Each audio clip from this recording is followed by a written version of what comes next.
ఉపకరణం గురించి మనము ఈ రాత్రి రెండవ ఉపకరణం ఏమని చెప్తూ వచ్చినాము? గంగాళము.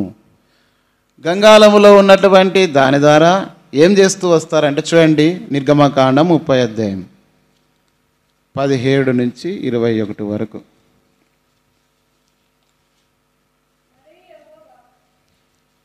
చదువుమా. మరియు యెహోవా మోషేతో ఇట్లనెను, కడుక్కొనుటకు నీవు ఇత్తడితో దానికొక గంగాళము ఇత్తడి పీఠం చేసి ప్రత్యక్ష గుడారమునకు బలిపీఠమునకు నడుమ దానిని ఉంచి నీళ్లతో నింపవలెను. ఆ నీళ్లతో అహరోనును అతని కుమారులను తమ చేతులను కాళ్ళను కడుక్కొనవలెను. వారు ప్రత్యక్ష గుడారంలోనికి వెళ్ళినప్పుడు సేవ చేసి యెహోవాకు హోమ ధూపము అర్పించుటకు బలిపీఠము వద్దకు వచ్చినప్పుడును తాము చావకయుండునట్లు నీళ్లతో కడుక్కొనవలెను. తాము చావకయుండునట్లు తమ చేతులను కాళ్ళను కడుక్కొనవలెను. అది వారికి అనగా అతనికిని అతని సంతతి వారికిని తరతరములు నిత్యమైన కట్టడగా ఉండును.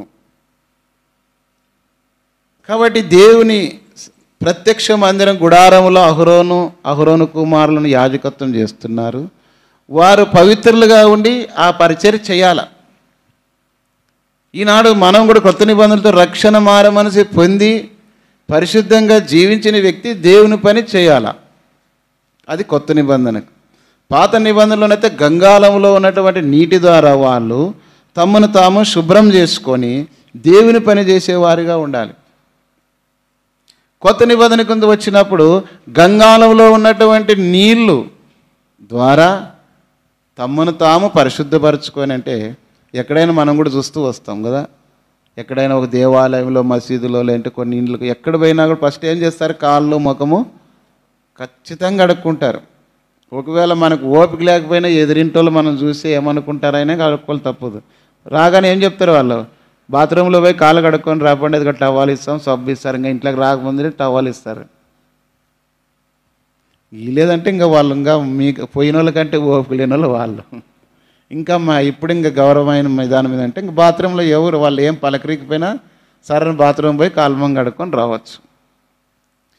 కాబట్టి ప్రత్యక్ష గుడారంలో ప్రవేశించాలా దేవుని పని చేసేవాడు. పరిశుద్ధపరచబడిన వారే మనం చూస్తూ వచ్చినాం కదా. ప్రత్యక్ష గుడారంలో పని చేసేవాళ్ళు మొట్టమొదటిగా బలిపీఠ అనుభవం అంటే రక్షణ మార మనసు పొంది ఉండాలి. రెండవ భాగంగా మనం చూస్తూ వచ్చినప్పుడు వాళ్ళు ఏం కావాలంటే దేవుని కొరకై తమను తాము అర్పణగా సమర్పణ జీవితం కలిగిన వారు పని చేయాల. సనుగుతోనో బాధతోనో ఇష్టం లేకో ఏదో చేయాలంటే చేసేదో లేదా తగిన విధానం లేకుండా దేవుని పని చేస్తే అది శాపగ్రస్తము. కాబట్టి ఈ గంగాళంలో నీళ్లు దేని సూచిస్తుందంటే దేవుని వాక్యములో నీరు దేవుని వాక్యానికి సాదృశ్యంగా ఉంది. ఎఫెసు పత్రిక 5వ అధ్యాయం 27వ వచనం ప్రకారము సంగమును ఉదకం అనే స్నానముతో అనే మాట చదువుతాం. 5:27 చదవండి. ఎఫెసీ 5:27.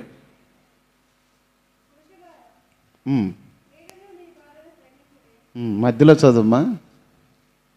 వాక్యం అనే ఉదక అటువల క్రీస్తు కూడా సంఘమును ప్రేమించి అది కలంకమైనను ముడతైనను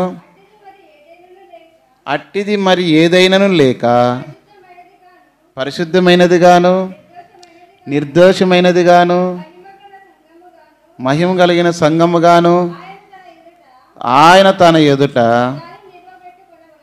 దాన్ని నిలబెట్టుకొనవలనని వాక్యం అనే ఉదక స్నానము చేత దానిని పవిత్రపరిచి పరిశుద్ధపరచుటకై తన్ను తాను, అది శిలువ బలియాగం అయిపోయిన తర్వాత రెండవది పవిత్రపరచడానికి. అంటే ఉదాహరణకు పెండ్లి కుమార్తెను స్వీకరించడానికి పెండ్లి కుమార్తె ఏం కావాలో బాగా అలంకరించుకోవాలి. అందుకే ఏ పెండ్లిలో కానీ మొదట వచ్చిన పెండ్లి కూతురు నేను చూడలేదు. మొదట వచ్చి కూర్చొని పెండ్లి కూతురుని ఎక్కడ చూడలేదు, ఇంతవరకు అయింది. అందుకే ఎక్కువ అలంకారం చేస్తుంటారు. ఏమేమి ఉన్నాయో అవన్నీ కనుక్కోకుండా అన్నీ చేసేవాళ్ళు కూడా ఉంటారు. ఒక ఆయన చెప్పినాడు కదా, మేకప్ వేసుకొని పోయిందంటే వస్తే దారి మధ్యలో వాన పడిందంట. ఆ వానికి మేకప్ అంతా ఆ ఈగలన్నీ వాళ్తున్నాడు జిబ్ జిబా జిబ్స్ అని మకానికి. అంటే ఈ దినాల్లో కారులో పోతారులే, మించిపోతే బండిలో పోతారు, అప్పుడు ఏదో నడుచుకుంటూ పోయింటారు అనుకో, లేనప్పుడు అట్లా ఉంటుంది అనమాట. అది మేకప్ అనమాట. లేనిది ఉన్నట్టుగా ఫస్ట్ ఒకటి కొట్టేసి బాగా ఆరిన తర్వాత గంట తర్వాత, లేదంటే కొంతసారి నైట్ టైం పొద్దుగాలిగే పోయి తెల్లారుజామున పోయి మేకప్ అంతా అది కొట్టిన తర్వాత మళ్ళా 10 గంటలకల్లా వస్తే ఆ కలర్ అంతా వేరే ఏమంటుంది. నేను ఒకసారి అన్నాను, ఒకసారి పెళ్లి కూతురు ముఖం తెల్లుగుంది కానీ చెవులు ఏమి నల్లగున్నాయా అన్నాను. బా నువ్వు ఏదైనా కూడా పేర్లు పెడతావు అన్నాడు. అంటే మేకప్ అని తెలిసిపోయింది. ముఖానికి దిక్కినారు కానీ చెవులకు ఎవరు దిక్కరు, మేకప్ తిక్తారా? ఏమో మీరు ఎవరైనా పోయినప్పుడు ఎవరైనా దిక్కినారా? నేను అన్నాను ముఖం అంతా తెల్లగుంది కానీ చెవులు ఏమి నల్లగుండాయి అన్నా. కాబట్టి ఇక్కడ పెళ్లి కుమారుడు మెచ్చుకోవాలని పెళ్లి కూతురుని ఎట్లయితే సిద్ధపరుస్తారో, దేవుడు కూడా తన తాను అప్పించుకొని తన రక్తం చేత, అందుకే ఏమన్నాడంటే 1 పేతురు 1:19 నిర్దోషము నిష్కలంకమైన గొర్రెపిల్ల రక్తం చేత మనం కడగబడ్డాం. అది ఇక్కడ దేవుని వాక్యము గంగాళంలో ఉన్న నీటికి సాదృశ్యంగా ఉంది. ఉదకము అంటే నీరు అని అర్థం, పర్యాయ పదం. ఆ ఉదక మండలంలో ఎట్లయితే ఆ ఉదకం అనేటువంటి నీటి ద్వారా పవిత్రపరచుగా మనం ముఖం కూడా ఫస్ట్ నీళ్ళతోనే కడిగేది, తర్వాత అన్నీ నెక్స్ట్ వేరే వాటితో కడుక్కుంటారని బాగా కనిపించాలంటే సెంట్లు కొట్టుకోవడం, క్రీములు వేసుకోవడం, రకరకాల. దేవుడు కూడా ఒకడు నీటి మూలంగాను ఆత్మ మూలంగాను జన్మింపవలెనని. నీటి మూలంగా అంటే పరిశుద్ధాత్మ దేవుడు. మరి దేవుని వాక్యం మనలో విన్నప్పుడు, మనను పాపమును గురించి ఒప్పింపజేసినప్పుడు పశ్చాత్తాపడేది నీటి మూలముగా. అది దేవుని వాక్యం సాదృశ్యం. అందుకే పేతురు ప్రసంగించినప్పుడు అపోస్తలుల కార్యం 2:37 ప్రకారం ఏమైందంటే, వారు హృదయంలో నొచ్చుకొని అనే మాట కింద ఏం రాయబడిందంటే పొడవుబడిన వారాయి అనింది. దేవుని వాక్యం వల్ల తాకింది. మనకు కూడా అనేక సార్లు దేవుని వాక్యం విన్నప్పుడు పొడవుబడుతుంటుంది, తాకబడుతుంటాం, తర్వాత హెచ్చరిక చేయబడుతుంటాం. కారణం ఏంటంటే దేవుని వాక్యము ఎట్లయితే మన మీద ఉన్న మలినాన్ని భౌతికంగా శుభ్రం చేస్తుందో, దేవుని వాక్యం మన హృదయంలో ఉన్నటువంటి కల్మషము నుండి, లేదా హృదయంలో ఉన్నటువంటి ప్రతి విధమైన అపవిత్రత నుండి, సమస్తమైన దుష్టత్వం నుండి మనం ఏం చేస్తుంటుందంటే కడిగి పవిత్రపరుస్తుంది. ఉదాహరణకు మనకు తెలుసు, నయమాన్ ఉన్నాడు 2 రాజుల గ్రంథం 5వ అధ్యాయంలో. అతను కుష్ఠరోగం ఉంది. ఆయన రోగం బాగా కావాలంటే అక్కడ ఇశ్రాయేలు చిన్నది చెప్పింది. ఇశ్రాయేలు చిన్నది చెప్పింది మాట విని నయమాన్ వెళ్ళాడు. ఎలీషా దగ్గరికి పోతేనే యోర్దానులలో మునుగమన్నాడు. 7 సార్లు ఇష్టం ఫస్ట్ లేదు, పనివాడు చెప్పిన సలహాను బట్టి సరే అని చెప్పేసి మునిగినాడు. మునిగిన దాన్ని బట్టి ఇప్పుడు 7వసారి లేవగానే ఏమైపోయినాడు? నీళ్ళే, కానీ ఏమైపోయినాడు? కుష్ఠరోగము బాగైంది. అంటే దేవుని మాట, దైవజనం నోటి నుండి వచ్చిన మాట ప్రకారం వారు లోబడినప్పుడు తనకున్నటువంటి యొక్క రోగం బాగైంది. అందుకే ఆయన మన రోగములన్నిటినీ భరించాను. యెషయామూలో మన రోగములన్నీ భరించినాడు. అదే పాపర హృదయం మోసకరమైన, అది ఘోరమైన వ్యాధి కలది. మనకు తెలుసు యోహాను సువార్త 9వ అధ్యాయంలో చూస్తే గుడ్డివాడు ఉన్నాడు. చదవండి, అక్కడ 7వ వచనం చదవండి. యోహాను సువార్త 9వ అధ్యాయం.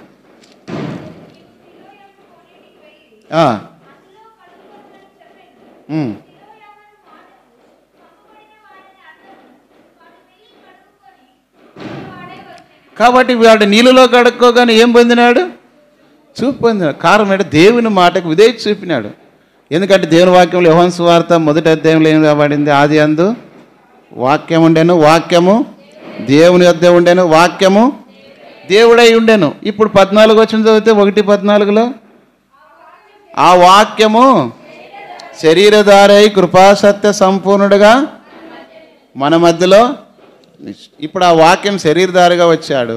యేసుప్రభు అంటున్నాడు, అయ్యా నువ్వు వెళ్ళి కోనేటిలో, సిలోము అనే కోనేటిలోకి వెళ్ళి కడుక్కోమంటే వాడు వెళ్ళి కడుక్కోగానే చూపు పొందవచ్చు. కాబట్టి దేవుని వాక్యం మనలో కూడా అనేకమైన పర్యాయాలు మాట్లాడుతూ వచ్చినప్పుడు మీరు ఈ మాటను చూసి హెబ్రీ పత్రిక చదవండి 9:14.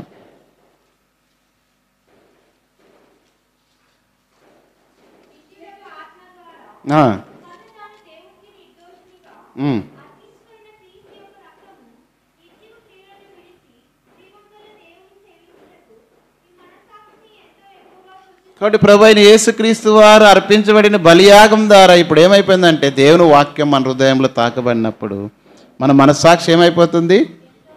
ఎంతో ఎక్కువ శుద్ధి చేయబడుతుంది. హృదయ శుద్ధి గలవారు ధన్యులు వారు దేవుని దంతాల శుద్ధికి పలాని పేస్ట్ వాడండి అని చూపిస్తారు, దంత శుద్ధికి. కాబట్టి శరీర శుద్ధికి, దంత శుద్ధికి, అన్ని శుద్ధికి రకరకాలవన్నీ వస్తువులు ఆడతాం. మీ ఇంటి శుభ్రతకు రకరకాలు చెప్తారు. కాబట్టి ఇక్కడ కూడా మన దేవుని వాక్యంలో మనం ఇక్కడ చూసినప్పుడు రెండవది గంగాళంలో ఉన్నటువంటి విషయం ఏమంటే ఆ నీరు దేవుని వాక్యానికి సాదృశ్యము. ఆ నీరు మన హృదయంలో ఉన్నటువంటి సమస్త విధమైన కల్మషమును దుష్టత్వం నుండి కడిగి పవిత్రపరిచేదిగా ఉంటుంది. ఆ విధంగా పవిత్రపరచబడిన వారు మాత్రమే దేవుని ఇంట్లో పని చేయాలి. అది దైవ నియమం. అప్పుడు దేవుడు ఘనతనంతాడు. ఆ పని మేలుకరంగా క్షేమకరంగా ఉంటుంది. దేవుని పని చేస్తూ సమస్త విధమైనటువంటి దుష్టత్వము, కల్మషము, వేషధారణ, అపవిత్రత కలిగి దేవుని పని చేసినా ఆ పని దేవుడు అంగీకరించడు. మొదటిది పవిత్రమైన జీవితం కలిగి పని చేయాలి. అది గంగాళంలో ఉన్న నీటిని వారు యాజకులు పవిత్రపరచుకున్న వారే దేవుని పని చేయడానికి మొదటిది. రెండోది చూసినప్పుడు పరిశుద్ధత కలిగి దేవుని పని చేయాల, లేకపోతే ఏమవుతుందంటే శిక్ష విధించబడుతుంది. మనకు తెలుసు చూడండి, లేవికాండం 10వ అధ్యాయము 1-2. ఇదే లేవికాండం 10వ అధ్యాయము 1-2 వచ్చిన అహరోను కుమారులైన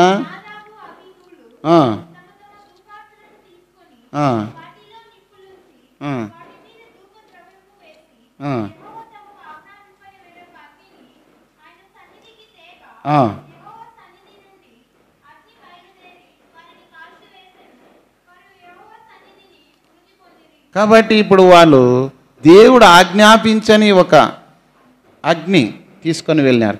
దేవుని ఇంట్లో కూడా దేవుని పని చేసేవాళ్ళు ఎవరికి ఏం పని చెప్తే ఆ పని చేయాల, చెప్పని పని చేయకూడదు. కారణం ఏంటంటే నువ్వు యోగ్యుడివా అయోగ్యుడివా, పని చేయడానికి అర్హుడవా అనర్హుడవా అనేది కొన్నిసార్లు ఎంచి ఆ పని చెప్పినప్పుడు దానికి లోబడి పని చేయాలి. అయోగ్యంగా ఉండి దేవునికి ఇష్టం లేని జీవితం జీవించి ఎట్టు పడితే అట్లా తిరిగి ఎట్లా పడితే అది ఏం చేసి వచ్చి దేవుని ఇంట్లో ఒకవేళ పని చేస్తుంటే దేవుని సంతోషం ఉండదు కదా, దానివల్ల నీకు నష్టమే. అందుకే దేవుని వాక్యంలో కీర్తనలో మాట రాయబడింది 52 యెషయా గ్రంథం 52:11. యెషయా గ్రంథము 52:11.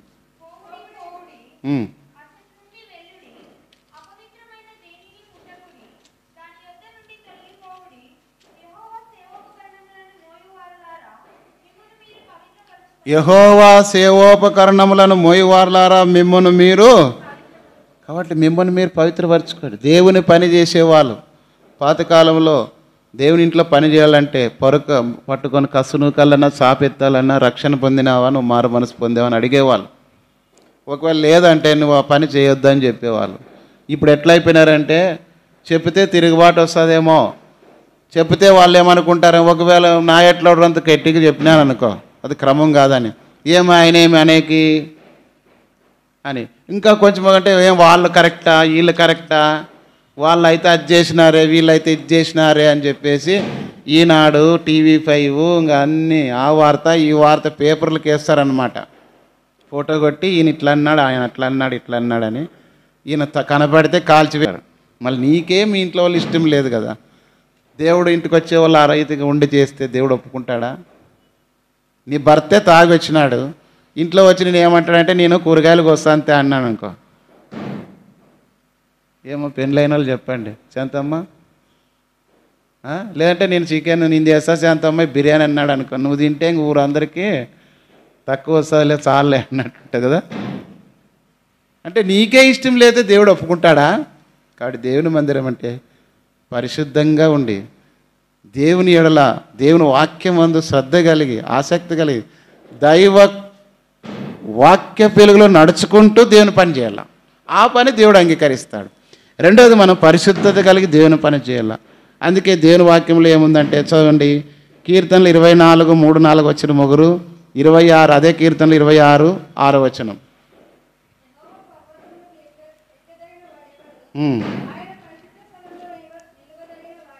ఆ, ఉమ్. కపటముగా ప్రమాణం చేయకయు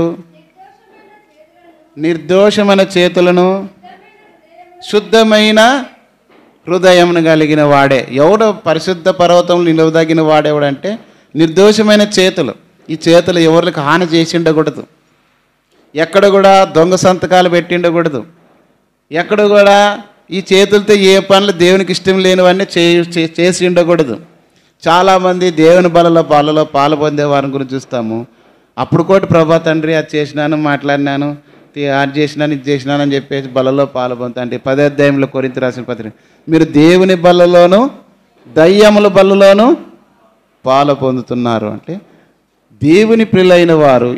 ఒకవేళ ఇప్పుడు అనుకోవచ్చు సెల్ ఫోన్తో కూడా కొంతమంది ఏం చేస్తారు, ఫోన్లు చేస్తారు అనమాట. ఇవన్నీ చేతులతోనే కదా చేసేది, తర్వాత నోటితో కూడా చేస్తూ ఉంటారు. కాబట్టి అవి దేవునికి ఇష్టం లేదు. మనం ఆ రీతిగా ఉండే దేవుని బలలో పాలు పొందకూడదు, పరిశుద్ధంగా ఉండాలి. అందుకే పేతురుతో ప్రభు ఏమన్నాడు, యోహాను సువార్త 13వ అధ్యాయంలో చదవండి, 4-5 వచనాలు చదవండి.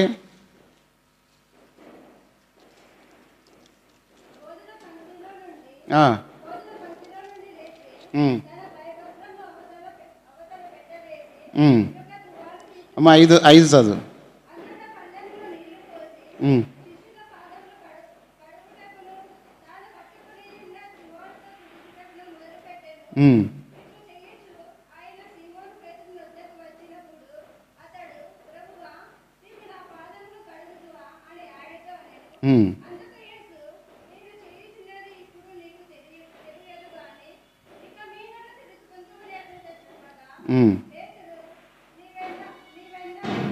నీవెన్నడను నా పాదములు కడగరాదని ఆయనతో నేను. అందుకేసు నేను నిన్ను కడగని ఎడల నాతో నీకు పాలు కడగబడాలి. యేసు ప్రభు శిష్యుడైనా కానీ ప్రభు ఏమంటున్నాడంటే నీ పాదాలు నేను కడగాలి. కాబట్టి దేవుని పిల్లలమే రక్షణ మారమనసు పొందింటాం, దేవుని ఇంట్లో పని చేస్తుంటాం, పాటలు పాడతాం, వాయిద్యాలు వాయిస్తుంటాం, వాక్యం కూడా చెప్తుంటాం, ప్రార్థన చేస్తాం, ఆరాధన చేస్తాం, బలలో పాల్పొందుతుంటాం, కానుకలు గీస్తుంటాం. అయితే నీ చేతులు కాళ్ళు ప్రభు కడగాలి. కడగబడాలంటే దేవుని వాక్యం చేత నువ్వు శుద్ధి చేయబడాల. బాహ్య శుద్ధి ఎంత అవసరమో అంతరంగ జీవితంలో ఆత్మకు కూడా శుద్ధి అంతే అవసరం. అందుకే హృదయం శుద్ధి గలవారు ధన్యులని దేవుని వాక్యం రాయబడింది. అందుకే యాకోబు భక్తుడు కూడా ఏమంటున్నాడు చూడండి, 4వ అధ్యాయము, యాకోబు పత్రిక 4వ అధ్యాయము 8వ వచనం. దేవుని యొద్దకు రండి, అప్పుడు ఆయన మీ యొద్దకు వచ్చును. పాపులారా మీ చేతులను శుభ్రం చేసుకొనిడి, ద్విమనస్కులారా మీ హృదయములను, చేతులు కడుక్కోమన్నాడు, రెండోసారి ఏమన్నాడు, మీ హృదయములను. కాబట్టి హృదయ శుద్ధి లేకపోతే దేవుని ఇంట్లో వచ్చి ఇవన్నీ నువ్వు ఎన్ని చేసినా వ్యర్థమే. తినే ఆహారంలో బుక్కవాని తైలంలో ఈగ పడితే, మనం చేసుకున్న భోజనంలో బల్లో ఈగో ఏదో అన్నాడు పడింది అనుకో, చూసి తింటామా? పడేస్తాం కదా.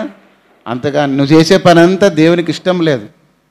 కుష్ఠవ్యాధి కలిగిన వాడు వచ్చి నీకు అయ్యా ఈ ఆపిల్ పండు తిన్నాను, మంచి ఆపిల్ పండు నీకు ఇచ్చినాడు అనుకో, అబ్బా బాగా ఇచ్చినారా అని తీసుకొని తింటావా?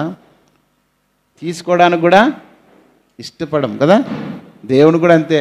దేవునికి ఇష్టం లేని జీవితము, కడగబడని జీవితం లేకుండా దేవుని ఇంటికి వచ్చి ఏం పనులు చేసినా ఏమి చేసినా దేవుడు వాటిని అంగీకరించాడు. కాబట్టి ఇది గంగాళంలో నీళ్లు దేవుని వాక్యానికి సాదృశ్యము.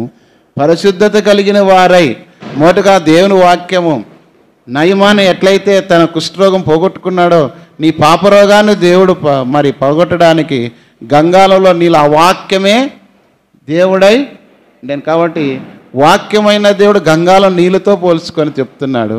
ఆ వాక్యం ద్వారా నిన్ను పవిత్రపరచుకున్న తర్వాత, రెండవది పరిశుద్ధపరచబడి రక్షణ మారమనసు పొంది దేవుని అంగీకరించిన తర్వాత దేవుని పనిలోనికి నువ్వు నెక్స్ట్ వస్తావు. దేవుని పనిలోకి వచ్చిన తర్వాత నువ్వు ఎట్లా చేయాలంటే పరిశుద్ధంగా ఉండి నీవు దేవుని పని చేయాల. ఇది 3వది చూస్తాం.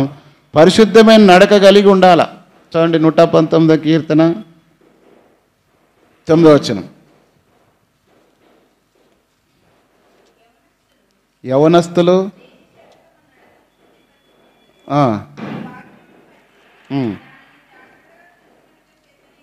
కాబట్టి దేని చేత తమ నడతను యవనస్తులని రాయబడింది, బహుశా విశ్వాసులు అనుకుందామా.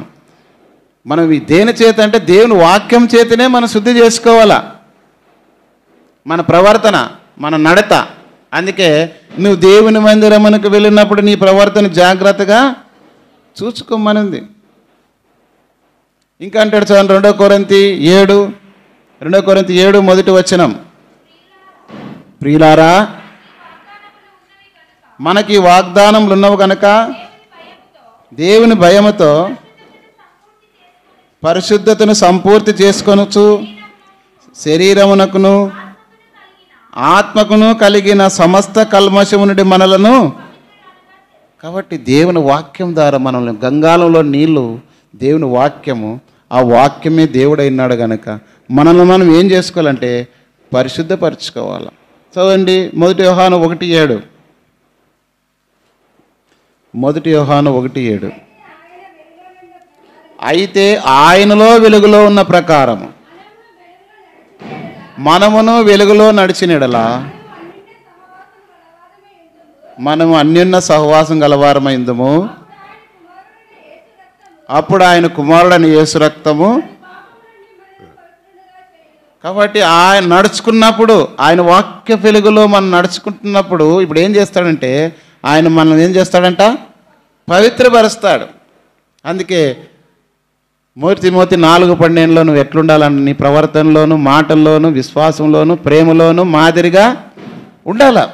అప్పుడు దేవుడు నీ పని అంగీకరిస్తాడు, నువ్వు చేసే ప్రార్థన అంగీకరిస్తాడు, నువ్వు చేసే ఆరాధన దేవుడు అంగీకరిస్తాడు, నువ్వు అర్పించే అర్పణ దేవుడు అంగీకరించి నిన్ను ఆశ్రయిస్తూ వస్తాడు. ఈ జీవితం లేకుండా నువ్వు చేస్తే అవి దేవుడు అంగీకరించడు. కాబట్టి సమయాన్ని బట్టి మనము నెక్స్ట్ ఇంకోటి చూసుకొని ముగిస్తాం. చూడండి, తర్వాత మనం ఏం చేయాలి, ఒప్పుదల పొందాలి. దేవుని వాక్యం మనతో మాట్లాడినప్పుడు, ఏదైనా హెచ్చరిక చేసినప్పుడు దేవుని ఇంటికి వచ్చేది ఎందుకంటే దేవుని వాక్యం మనతో మాట్లాడను. ప్రార్థన చేసుకోవాలి, ప్రభువా ఈరోజు నేను మందిరానికి వెళుతున్నా, లేదు వచ్చినప్పుడు ప్రభువా వచ్చాను, నిలబడి దాసుల ద్వారా, పాటల ద్వారా, ఏ మాటల ద్వారా నాతో మాట్లాడడానికి ఇష్టం కలిగినావు నాతో మాట్లాడమని ప్రార్థన చేసుకొని రావాలి. ఇంట్లో వచ్చేటప్పుడు ఇలాంటి డిస్టర్బెన్స్ లేకుండా ప్రభా దేవుని మందిలో దేవుని వాక్యము ప్రభా నీ స్వరం వినగలిగినట్లు నాకు సహాయం చేయమని ప్రార్థన చేసుకొని రావాలి. ఇప్పుడు వచ్చినప్పుడు దేవుడు మాట్లాడుతూ వస్తాడు.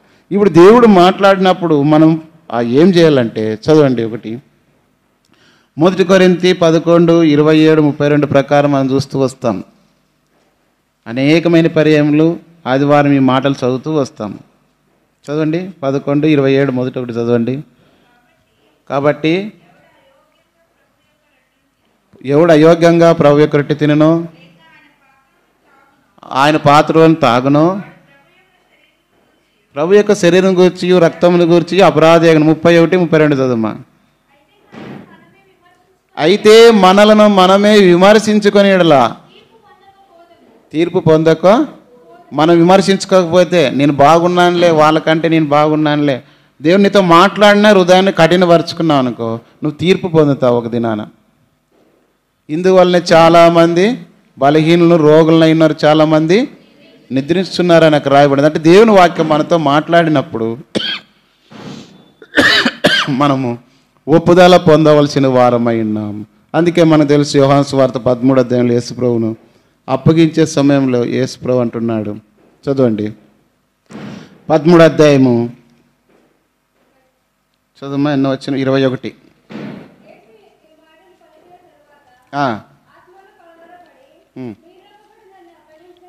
సరే, ఇంకా అదంతా టైం లేదు కాబట్టి వినండి. కాబట్టి మీలో ఒక నన్ను అప్పగించనంటే ప్రభా నేనా అంటే అందరూ కూడా అడిగినప్పుడు చివరికి ఎవరన్నారు, 20 చదువుమా 13 యోహాను సువార్త 13 ప్రభు దానిపై వచనం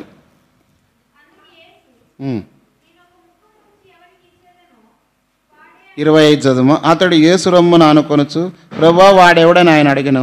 అందుకే యేసు నేను ఒక ముక్క ముచ్చి ఎవనికి ఇచ్చేది నువ్వు వాడే అని చెప్పి ఒక ముక్క ముచ్చి సీమోను కుమారుడు ఇస్కరియోతు యూదాకు ఇచ్చెను. వాడు ఆ ముక్క పుచ్చుకొనగానే సాతాను వానలో ప్రవేశించెను. యేసు నువ్వు చేయుచున్నది త్వరగా అంటే ఇక్కడ యూదాకు కూడా దేవుడు అక్కడ హెచ్చరిక చేస్తున్నాడు. అప్పగించే విషయం ఒకడు అప్పగిస్తాడంటే మౌనంగా ఉన్నాడు. అప్పుడు ఈయన యేసు ప్రేమించిన శిష్యుడు అంటే రొమ్మన అనుకోండి యోహాను అడుగుతాడు, ఎవరు ప్రభు అంటే, నేను ఈ ముక్క ముంచి ఎవరికి ఇస్తానో వాడే నన్ను అప్పగిస్తాడంటే ఆ ముక్క ముంచి యూదా ఇస్కరియోతుకి ఇచ్చినా కూడా పశ్చాత్తాపం కలగదు. తన హృదయాన్ని ఏం చేసుకున్నాడు? కఠినపరుచుకున్నాడు. చాలాసార్లు దేవుని పిల్లలు దేవుని ఇంట్లో పని చేసేవాళ్ళు, విశ్వాసాలుగా వచ్చేవాళ్ళు, ఎన్నో పేర్లు దేవుడు అయ్యా మనం ఇలాంటి ప్రేమ కలిగి ఉండాలా, ఇట్లాంటి తగ్గింపు కలిగి ఉండాలా, క్షమించే గుణం కలిగి ఉండాలా, దేవుని కొరకై సాక్ష్యం కలిగిన జీవితం కలిగి ఉండాలా, దేవుని పని చేసే వాళ్ళు మాదిరిగా ఉండాలా, ఆ కుటుంబం కూడా మాదిరిగా ఉండాలని ఎన్నోసార్లు ఎంతోమంది దైవజనులు దేవుని బిడ్డలైన వారు దేవుని వాక్యం ప్రకటించినప్పటికీ ఏమైపోయినారంటే యూదా ఇస్కరియోతు ఎట్లయితే హృదయాన్ని కఠినపరుచుకున్నాడో ఆ రీతికి అనేకులు కఠినపరుచుకొని దేవుని పని కూడా చేస్తున్నారు, దౌర్జన్యంగా చేస్తున్నారు, ఇష్టానుసారంగా చేస్తున్నారు, నచ్చినట్లు చేస్తున్నారు, తమకు నచ్చినట్లు చేస్తున్నారు, దేవునికి ఇష్టం నచ్చినట్లు కాదు. దేవుని యందు భయభక్తులు కలిగి దేవునికి లోబడి దైవ క్రమంలో ఉండి వాక్య పిల్లలు తమను తాము పవిత్రపరచుకోనకుండా దేవుని ఇంట్లో వచ్చిపోయేవారుగా ఉంటున్నారు. భయం లేకుండా లోకంలో వెళ్ళినప్పుడు లోక పద్ధతులు అనుసరిస్తున్నారు, లోక పద్ధతులలో జీవిస్తున్నారు. మేకల గొర్రెలు కలిసిపోయినట్లుగా మరి లోకంలో ఎట్లయిపోయినారంటే అన్నిలకంటే అధ్వానంగా తయారైపోయి మళ్ళీ దేవుని మందిరానికి బైబిళ్ళు పట్టుకొని రావడము, దేవుని మందిరానికి వచ్చి మళ్ళా ప్రార్థనలు చేయడం, ఆరాధనలు చేయము, మళ్ళీ భయం లేనితనం అంటే వేషధారణ. ఈనాడు ఎందుకు మన జీవితాల్లో మేలు పొందలేకపోతున్నాం, దేవుడు మన మధ్యలో నివసించలేకపోతున్నాడు? కారణం ఏమంటే దేవుడు ఎప్పుడైతే దేవునికి ఇష్టం లేని జీవితం మనం జీవిస్తామో అప్పుడు దేవుని మధ్యలో నివసించడు. అయితే ఎప్పుడైతే నా 3వ వచనం చదవండి, 26 ముగిస్తాను. 26 అంటే లేవికాండం 26:3 చదవండి. 26:3 ఒకరు చదవండి, తర్వాత 11 వచనం ఒకరు చదవండి. మీరు నా కట్టడలను బట్టి నడుచుకొని నా ఆజ్ఞలను ఆచరించి వాటిని అనుసరించి ప్రవర్తించిన ఎడలా చాలు.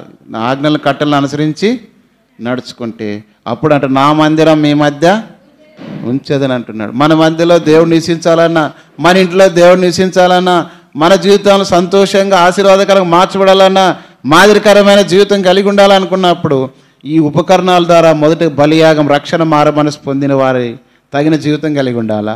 రెండవది దేవుని పని చేసేవారు ప్రధాన యాజకుడు కానీ యాజకులు కానీ ఎట్లయితే తమ తాము పవిత్రపరచుకొని ప్రత్యేకపరచుకొని అన్నిట్లో పాలు పొందడానికి వీలు లేదు. అన్నీ చేయవలసినవి కాదు. యూదా ఇస్కరియోతు ఆ పని చేయకూడదు, కానీ చేశాడు. శివుడికి ఏం మేలు పొందలేదు. ప్రభు అతనితో మాట్లాడుతున్నాడు, ఎన్నో పర్యాయం నీతో కూడా దేవుడు మాట్లాడుతున్నాడు, హెచ్చరిక చేస్తున్నాడు, నువ్వు చేసేది తప్పు, నీ చేసేది తప్పు. అందుకే 28 సామెతలు 13 రాయబడిన మాట ఏమంటే చదవండి, అతిక్రమాలు దాచిపెట్టేవాడా, వాటిని ఒప్పుకొని విడిచిపెట్టేవాడు కనికరం పొందును, నిత్యము భయం కలిగి ప్రవర్తించేవాడు ధన్యుడు. మందిరంలోనోటే కాదు, విశ్వాసుల గుంపులోనోటే కాదు, ఎక్కడ పోయినా నిత్యం భయం ఉండాలి, దేవుని భయం. అయితే ఇది విని కూడా ఏం చేస్తున్నారంట విశ్వాసులు? నెక్స్ట్ లైన్ చదవమ్మా, 14 వచనం. హృదయమును కఠినపరుచుకునేవాడు కీడులో పడుతుంది. కారణం దేవుడు వాడి మధ్యలో ఉండడు. కాబట్టి గంగాళం గురించి మొదటిది బలిపీఠాన్ని గురించి చూసాము, రెండవది గంగాళం. కాబట్టి గంగాళంలో నీరు ప్రభు అయిన యేసుక్రీస్తు వారి వాక్యానికి సాదృశ్యం. దేవుని వాక్యం అనేకసార్లు నీ పర్యాయంలో మాట్లాడినప్పటికీ నువ్వు వాటికి లోబడకుండా హృదయాన్ని కఠినపరుచుకుంటే అది కీడు. నీ జీవితంలో నెమ్మది, సమాధానము, ఆశీర్వాదము, క్షేమం లేకపోవడానికి కారణం ఏమంటే నువ్వు హృదయాన్ని కఠినపరుచుకున్నావు. యూదా ఇస్కరియోతు వల్ల నీ జీవితాన్ని నష్టానికి అప్పగించుకుంటున్నావు. కాబట్టి దేవుని మందిరంలో దేవుడు మన మధ్యలో నివసించాలంటే, దేవుడు మనం చేసే పనిని అంగీకరించాలంటే, మన ప్రార్థన అంగీకరించి మనకు మేలు క్షేమం కలిగించాలంటే మనం చేయవలసింది ఏమంటే మనల్ని మనం ఏం చేయాలా? దేవుని వాక్యం అనేటువంటి నీటి ద్వారా మన హృదయాన్ని శుద్ధిపరచుకోవాలి. మన పాపములను మనం ఒప్పుకొని ఎడలా 1 యోహాను 1:9 చదువుమా, అందరు తీర్చి చదవండి. మన పాపములను మనం ఒప్పుకొని ఎడలా ఆయన నమ్మదగిన వాడు నీతిమంతుడు కనుక ఆయన మన పాపం క్షమించే సమస్త దుర్నీతి నుండి మనల్ని పవిత్రులుగా చేయును. కాబట్టి మన పాపం మనం ఒప్పుకోవాలా, కప్పుకోకూడదు. చాలామంది ప్రభా ఏమైనా చేసింటే, నీకు తెలిసింటే, ఎవరన్నా నేను చూసి ఒకవేళ ఏదైనా తిన్నావా అంటే ఏమంటావు? లేదమ్మా తినలేదంటావు. అంతేగాని కొన్నిసార్లు అబద్ధాలు కూడా చెప్తారు. తిన్నావా అంటే తినకపోయినా కూడా ఏమంటారు? తిన్నానులే అంటుంటారు. పోయినాను పిలిచినప్పుడు చూస్తుంటాం. అది కూడా అబద్ధం అని తెలియదు వీళ్ళకి, తిన్నానులే అని. కాబట్టి మన సులువుగా చిక్కులు పెట్టి పాపాల్లో పడిపోయినాం. కాబట్టి మన మధ్యలో దేవుడు నివసించాలంటే, నా మందిని మీ మధ్యలో ఉంచాలంటే మనం ఏం చేయాలి? పవిత్రంగా, దేవునికి యథార్థంగా, దేవుని వాక్యం ఇంతవరకు అయితే ఏది విన్నామో మొట్టమొదటిది కలిగి ఉండాలి. ఉపకరణం బలిపీఠం. మన హృదయం అనే బలిపీఠం దేవునికి ఇష్టంగా ఉండాలి. విరిగి నలిగిన మనసే దేవునికి ఇష్టమైన బలి. అప్పుడే నువ్వు చేసే ప్రార్థన వింటాడు. రెండవది నువ్వు చేసిన ఆరాధన వింటాడు. అప్పుడు నిన్ను ఆశ్రయిస్తూ వస్తాడు. నీకు క్షేమము నెమ్మది కలుగుతూ వస్తుంది. అక్కడే ఆ మాట మనం చూస్తూ వస్తాం. 26లో 6వ వచనం అనుకుంటాను, చదవండి. మీకు క్షేమం కలుగజేసేదను. ఎన్నో వచనమ్మా? 6వ వచనం. ఆ దేశంలో నేను మీకు క్షేమం కలుగజేసేదను.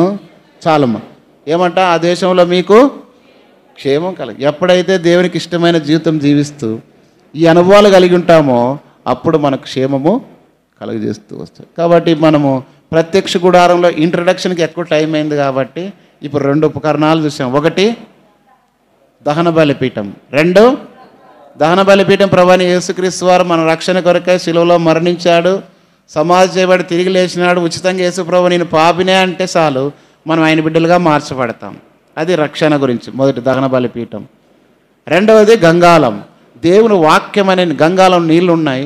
ఆ ప్రత్యక్ష గుడారంలో ఎట్లయితే తమను తాము పవిత్రపరచుకొని ప్రత్యక్ష గుడారంలో వాళ్ళు యాజక ధర్మం చేయవలను, మనం రాజులైన యాజక సమూహం దేవుని బిడ్డలైన వారు కూడా రక్షణ మారు మనసు పొందిన తర్వాత దేవుని వాక్యం ద్వారా మనం పవిత్రపరచబడిన వారమై దేవుని పని చేసేవారిగా ఉండాలి. అది దేవునికి అంగీకార యోగ్యమైన బలి అర్పణ.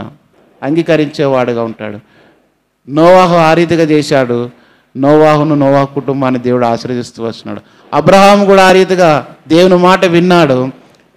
నీవు నా మాట విన్నందున భూలోకంలోని వంశములన్నీ నీ మూలముగా ఆశ్రయించబడినాం. కాబట్టి మనం కూడా దేవుని వాక్యం అనేటువంటి ఆయన మాట విని మన హృదయ గంగాళం అనే నీటిలో ఏ రీతిగా పవిత్రపరచుకొని ప్రత్యక్ష గుడారంలో బలి అర్పణ జరిగించాలో మన హృదయాన్ని కూడా దేవుని వాక్యంలో నుండి దేవుని రక్తం ద్వారా మనం కడిగి పవిత్రపరచుకున్న వారమై దేవుని కొరకే జీవించినట్లుగా ప్రభు మనకు సహాయం చేయను కాక. మోకాళ్ళ మీదకి రండి, ప్రార్థన చేస్తూ వస్తాం. దేవుని మహిమా మందిరం, దేవుని మహిమా మందిరం, యాజకుల ఆరాధనాలయం, యాజకుల ఆరాధనాలయం, దేవుని మహిమా మందిరం, దేవుని మహిమా మందిరం. దేవుని మందిరము, దేవుని మహిమా మందిరము ఆయన నివసించే స్థలం. ఎక్కడ ఆయన నామాన్ని బట్టి 2-3 కూడి వస్తారా మధ్యలో నివసిస్తానని సెలవు ఇచ్చిన దేవుడు ఆనాడు ఇశ్రాయేలు ప్రజలు చెప్పబడిన మాట, నా మందిరం మీ మధ్య ఉంచేదను, నేను అసహ్యపడనన్నాడు. దేవుడు అసహ్యపడే కార్యాలు మనలో లేనప్పుడు దేవుడు తన సన్నిధిని మందిరం మన మధ్యలో ఉంచుతూ వస్తాడు. అనుభవం మనం చూసిన రక్షణ మారు మనసు పొందిన వారమై దేవునికి ఇష్టమైన బలియాగం కలిగిన జీవితం మనం జీవించాలి. రెండవది గంగాళంలోని నీళ్ళ ద్వారా ఎట్లయితే తమను తాము శుద్ధి చేసుకున్నారో యేసుప్రభు వాక్యం ద్వారా మనం శుద్ధి చేసుకున్న వారై దేవుని ఇంట్లో కనబడి అన్ని పనులు చేసే విషయంలో ప్రభుకు ఇష్టమైన జీవితం జీవించినట్లుగా ప్రభు మనకు సహాయపడాలి.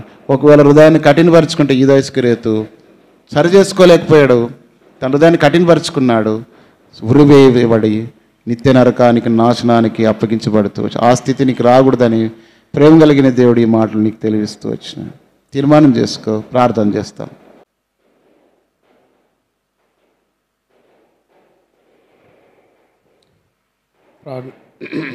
ప్రార్థన చేసి వస్తాం.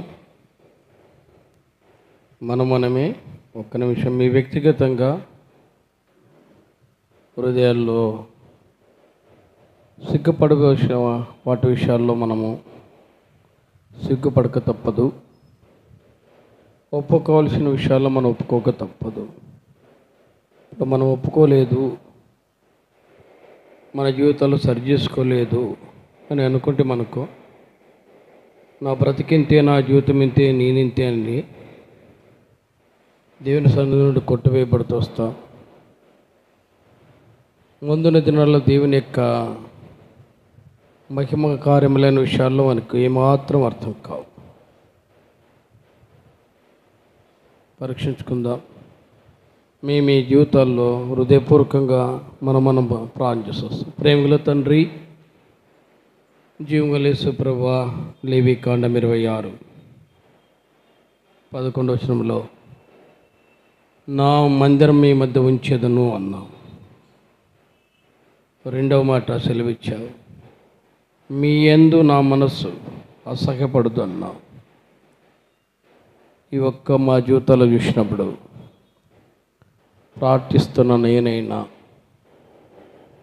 నా జీవితంలో ఉన్న లోపాలు నాకు కనబడుతూనే ఉన్నాయి. రెండవది,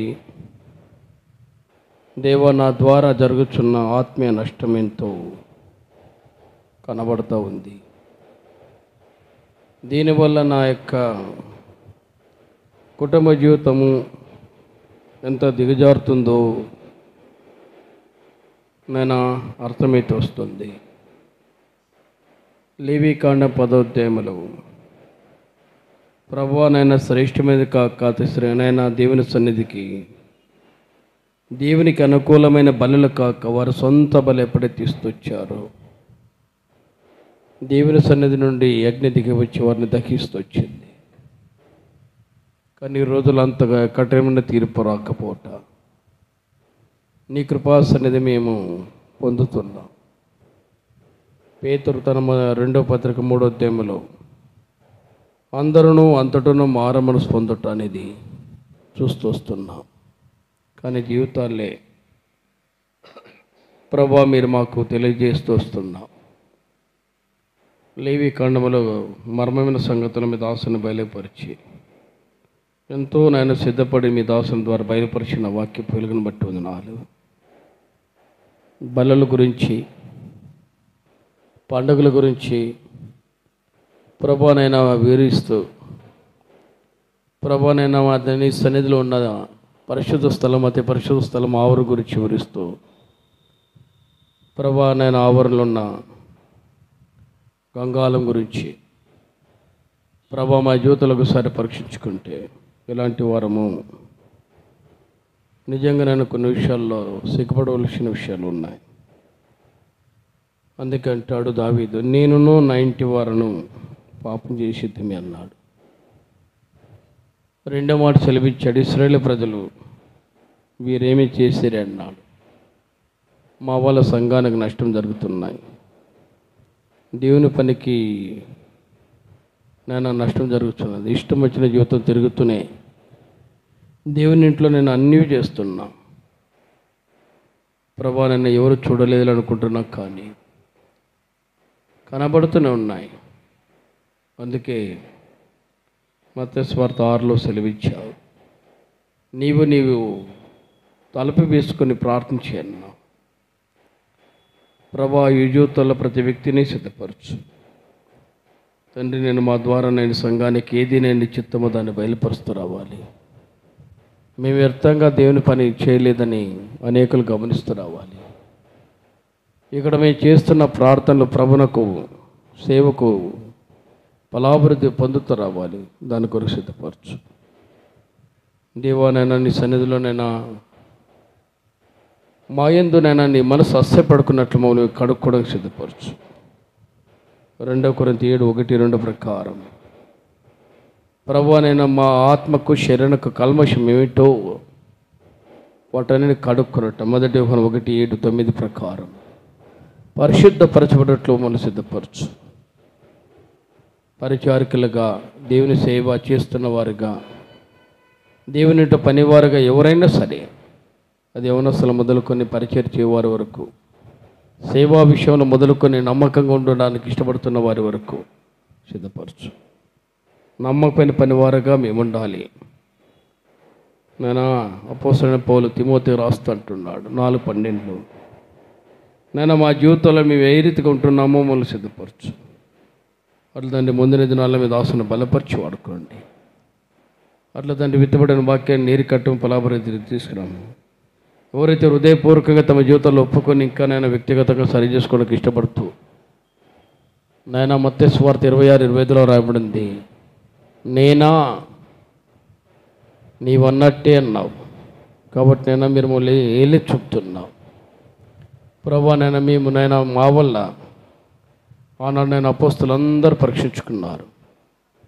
నేను మా ప్రభా నేను 11 మంది పరీక్షించుకున్నారు. అట్లా మమ్మల్ని మేము పరీక్షించుకొని ఎవరైతే నేను అన్న మాటకు నేను మీరు బయలుపరుస్తున్నారో సిద్ధపడడానికి సరిచేయడానికి సిద్ధపరచు. ఇతని వాక్యాన్ని నీరుకట్టు పరావృత్తి తీసుకురాం. వాళ్ళు దాన్ని వెలుచుండగా మిస్ అనే మాతో ఉంచు. మా ప్రవర్తన, మా మాటలు, మా యొక్క తలంపులు అన్నిటినీ దినదినము దినదినము క్రమబద్ధీకరించు. ఇక నేను నీ వాడను, నీ మాట వింటాను, మా ప్రభా నేను ఈ ప్రకారం జీవిస్తానని తీర్మానం కలిగి నేను ఆ పరిశుద్ధ జీవితానికి తావుకున్నట్టు మనకు పవిత్రపరచు. వాళ్ళు దాన్ని దూర ప్రాంతం తీసుకొచ్చిన మా ప్రియులు కూడా వారికి క్షేమప్రాయం దయచేయం. అట్లా ఇంకా చాలామంది రాలేకపోతే వచ్చారు. సాధ్యమంత వరకు నా బైబిల్ స్టడీ కానీ అట్లా తండ్రి ఉపవాస ప్రార్థనలు కానీ ప్రభు దినమును కానీ ఏది మిస్ కాకుండా విలాపవాక్యాలు 1-3 ప్రకారము నియామక కూడికలు అందరూ రావడానికి సిద్ధపరచు. పనులు ఉన్నా లోకల్గా ఉన్నప్పుడు దీవెనింటికి రావడానికి ప్రతి వ్యక్తిని సిద్ధపరచు. ప్రాముఖ్యంగా ప్రతి కుటుంబాన్ని సిద్ధపరచు. అట్లా గొప్పను కోరుకుంటూ మా ప్రభు ఇచ్చిన సమయం తెలుసు వెళ్ళచుండగా మిస్ అన్న మాతో అని ప్రభా రేపు జరిగే పరీక్షలు బట్టి ఎల్లుండి నేను సంఘ ఉపవాస ప్రార్థనలు బట్టి అట్లా దాన్ని జరిగే ప్రత్యేక ఆ యొక్క పరీక్షలంతటిపై రాదుగా దాసులు బలపరచు ఆడుకోండి.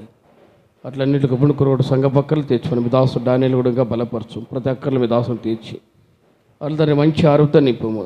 అట్లా ఇప్పుడు కోరుకుంటూ నీ ఇంటిలో పనిచేస్తున్న వారిని పేరు పేరున నాయన మా ప్రభు జ్ఞాపకం చేసుకొని ప్రార్థిస్తూ తగ్గించుకుంటూ ఘనత ప్రభువులు అర్పించుకుంటూ యేసు పరిశుద్ధ నామమున బట్టి కుదురుపులు అడిగి వేడుచున్నామా తండ్రి, ఆమేన్.